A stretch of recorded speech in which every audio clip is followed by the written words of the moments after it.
Good morning बच्चों। कक्षा 7th में हम साइंस सब्जेक्ट पढ़ रहे हैं, है ना। साइंस सब्जेक्ट में हमारा कौन से 4 लेसन कल समाप्त हो चुके हैं।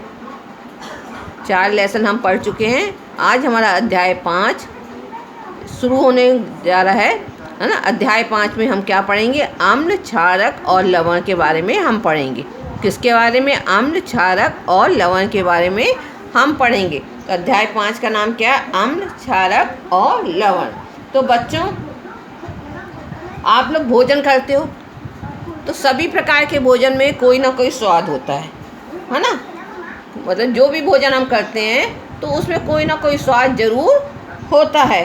तो ये स्वाद कैसा होता है? ये स्वाद खट्टा भी हो सकता है, ये स्वाद कड़वा भी हो सकता है ना, और मीठा भी हो सकता है।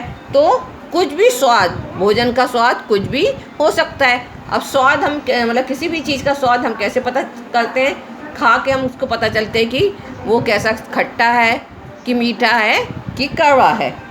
तो ये इसके द्वारा पता चलता है। तो भोजन में जो खट्टेपन का स्वाद होता है वो अम्ल की उपस्थिति से होता है। भोजन में जो खट्टेपन का है, भोजन या किसी भी मतलब वस्तु को, चीज़ को हम खाते हैं तो उसका जो स्वाद होता है तो वो खट्टापन जो रहता है उसमें उपस्थित अम्ल के कारण होता है। जबकि उसका नमकीन स्वाद, किसी भी चीज़ का नमकीन स्वाद उसमें उपस्थित लवण के कारण होता है। नमकीन स्वाद किसके कारण होता है? लवण के कारण होता है। और कोल्ड ड्रिंक का बेटर जो स्वाद रहता है उसमें उपस्थित क्षार के कारण होता है ना। तो जो मतलब जिसमें खट्टापन रहता है तो अम्ल होता है, जो स्वाद में नमकीन होता है वो लवण होता है, और जो कड़वा या कसैला होता है वो क्या होता है? क्षारक होते हैं। तो भोजन, अतः भोजन के तरह तरह के स्वाद उसमें उपस्थित अम्ल, लवण और उसके कारण होते हैं। अम्ल क्या है ना? अम्ल स्वाद में खट्टे होते हैं, ठीक है ना। अम्ल कैसे होते हैं? स्वाद में खट्टे होते हैं। वे रासायनिक पदार्थ जिन्हें उनके खट्टे स्वाद के कारण पहचाना जाता है अम्ल कहलाते हैं। वे रासायनिक पदार्थ मतलब कोई भी जो रासायनिक पदार्थ है, यदि उनका स्वाद खट्टा है तो खट्टे स्वाद के कारण हमको पता चलता है कि वो क्या है? अम्ल है। वो क्या है? अम्ल है। अब जैसे आपने दही, है ना, नींबू का रस और सिरके का स्वाद खट्टा होता है ना। दही आप खाते हो जो, उसका स्वाद कैसा होता है? खट्टा होता है। नींबू का जो रस रहता है उसका स्वाद भी खट्टा होता है। संतरे का रस भी और सिरके का स्वाद भी खट्टा होता है। इस प्रकार से और कई अन्य पदार्थ होते हैं जिनका स्वाद खट्टा होता है। तो इन पदार्थों का स्वाद खट्टा क्यों होता है? क्योंकि इनमें अम्ल होते हैं। क्यों होता है इनका स्वाद खट्टा? क्योंकि इनमें क्या होते हैं? अम्ल होते हैं। ऐसे पदार्थों की रासायनिक प्रकृति, है ना, जो खट्टे पदार्थ रहते हैं उसकी रासायनिक प्रकृति कैसी होती है? अम्लीय होती है ना। उनकी रासायनिक प्रकृति अम्लीय होती है। एसिड, है ना, इसको क्या कहते हैं? एसिड कहते हैं। तो एसिड शब्द की उत्पत्ति लैटिन शब्द एसियर से हुई थी, जिसका अर्थ है खट्टा। लैटिन शब्द एसियर से हुई थी जिसका अर्थ है खट्टा। तो इन पदार्थों में पाए जाने वाले अम्ल प्राकृतिक अम्ल होते हैं। कैसे अम्ल होते हैं? प्राकृतिक अम्ल होते हैं। तो वे रासायनिक पदार्थ जिन्हें उनके खट्टे स्वाद के कारण पहचाना जाता है वो क्या कहलाते हैं? अम्ल कहलाते हैं। अब आप लोगों ने ये देख लिया कि अम्ल क्या होता है, ठीक है ना। अब दूसरा क्या है? क्षारक। तो क्षारक क्या है? जैसे आपने खाने का सोडा, बेकिंग सोडा जो रहता है ना, उसका स्वाद खट्टा होता है क्या? यदि आपने खाने का सोडा या बेकिंग सोडा को टेस्ट किया होगा तो उसका स्वाद क्या सकता है? खट्टा होता है ना। उसका स्वाद खट्टा नहीं होता, खाने में वो कैसा लगता है? अजीब सा कसैलापन उसमें रहता है ना। तो इसमें कोई अम्ल नहीं रहता, खट्टा नहीं रहता, तो इसमें कोई अम्ल नहीं रहता है। इसका स्वाद कड़वा जैसा रहता है। और छूने में कैसे होते हैं ये? यदि हम इसको छूते हैं, खाने के सोडे को, बेकिंग सोडे को, तो छूने में क्या होता है?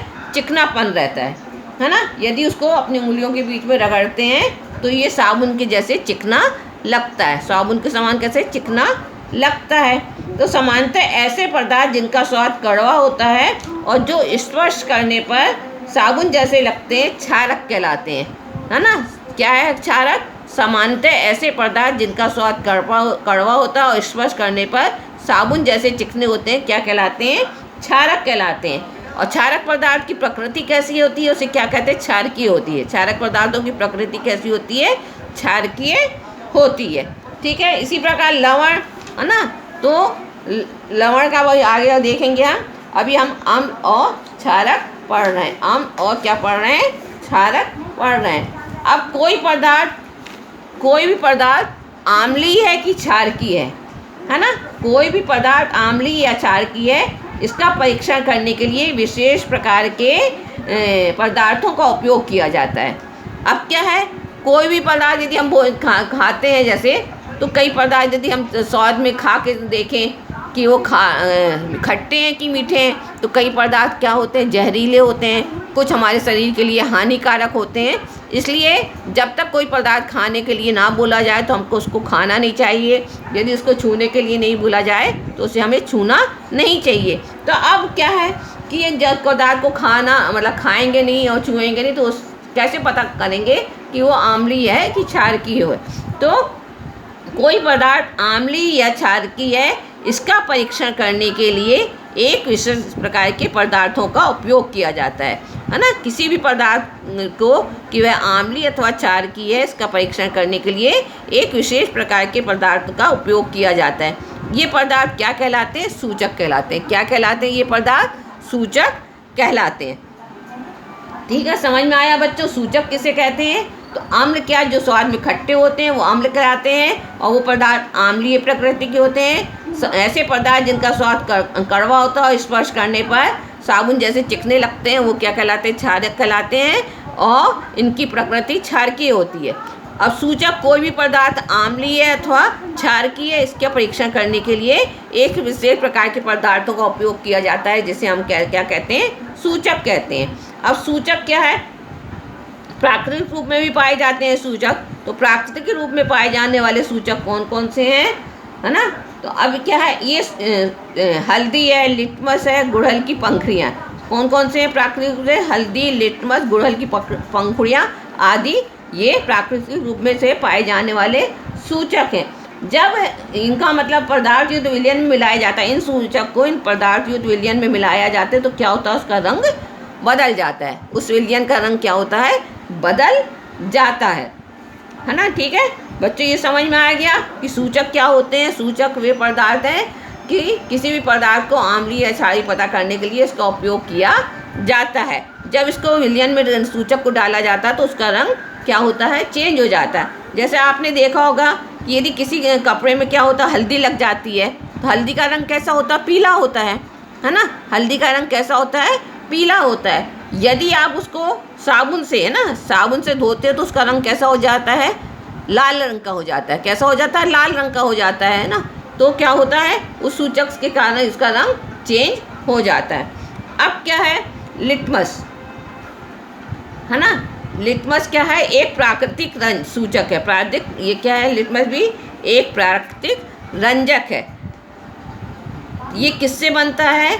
ये लाइकेन से बनता है। किससे बनता है? लाइकेन एक पौधा रहता है जिससे ये लिटमस बनता है ना। लिटमस कैसा रहता है? गोलाकार आकार का रहता है, मतलब फिल्टर लाइकेन से बनता है ना। और इसका रंग जैसा रहता है, जल में इसका रंग कैसा होता है? नील शूण होता है ना। जल में इसका रंग कैसा होता है? नील, मतलब नील के समान हल्का बिल्कुल नील शूण रहता है। जब इसे आम्लीय विलयन में डाला जाता है, लिटमस जब इसे आम्लीय विलयन में डालाता है लिटमस पत्र को, तो लिटमस पत्र कैसा हो जाता है? लाल हो जाता है। आम्लीय विलयन में डालने पर लिटमस का रंग चेंज हो जाता है। वो क्या होता है? लाल हो जाता है। उसका रंग कैसे हो जाता है? लाल होता है। और जब इसको क्षारीय विलयन में मिलाया जाता है तो इसका रंग नीला हो जाता है ना। तो समझ में आया? लिटमस पत्र को जब अम्ल में डाला जाता है तो उसका रंग कैसे हो जाता है? लाल हो जाता है। और यदि उसको क्षारकीय विलयन में डाला जाता है तो उसका रंग कैसा हो जाता है? नीला हो जाता है। अब ये लिटमस पत्र कैसा होता है ना। ये लाल और नीले लिटमस पत्र के रूप में होता है। है ना। ये दो प्रकार से होते हैं, एक लाल लिटमस पदार्थ होता है और एक नीला लिटमस पदार्थ होता है। तो अम्ल में क्या होता है कि जो नीला लिटमस पदार्थ होता है वो क्या होता है, लाल हो जाता है, और क्षारकी में जो लाल होता है वो नीला हो जाता है। यहाँ पे नीचे आप देखिए कुछ अम्लों के नाम दिए जाएं। ये अम्ल जो हैं किस में पाए जाते हैं, ये यहाँ दिया हो, इसका हम देखते हैं। तो जैसे एसिटिक अम्ल, सिरका है ना, सिरके में कौन सा अम्ल पाया जाता है, एसिटिक अम्ल पाया जाता है।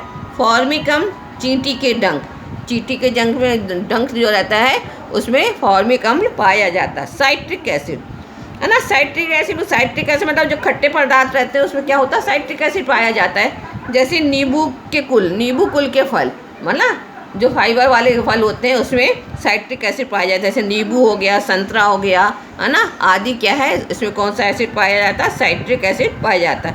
लैक्टिक अम्ल, जो दही हम खाते हैं तो दही में कौन सा अम्ल पाया जाता है, लैक्टिक अम्ल पाया जाता है। इसी प्रकार इमली, अंगूर और कच्चे आम आदि में टार्ट्रिक एसिड पाया जाता है ना। टार्ट्रिक एसिड किस किस में पाया जाता है, इमली में पाया जाता है, अंगूर में पाया जाता है, कच्चे आम आदि में पाया जाता है। इसके अलावा एक रहता है एस्कोकार्बिक अम्ल, है ना, एस्कोकार्बिक अम्ल जिसमें विटामिन सी है, तो वो आंवला और सिट्रस फल में पाए जाते हैं। ठीक है, तो ये जितने भी ये बताए गए हैं आपको, है ना, जितने भी अम्ल बताए गए हैं ऊपर, तो ये अम्ल क्या है, प्रकृति में पाए जाते हैं। कहाँ पाए जाते हैं, प्रकृति में पाए जाते हैं। तो आज हमने बच्चों क्या पढ़ा, अम्ल क्या होते हैं वो पढ़ा हमने, है ना, क्षारक क्या होते हैं वो पढ़ा।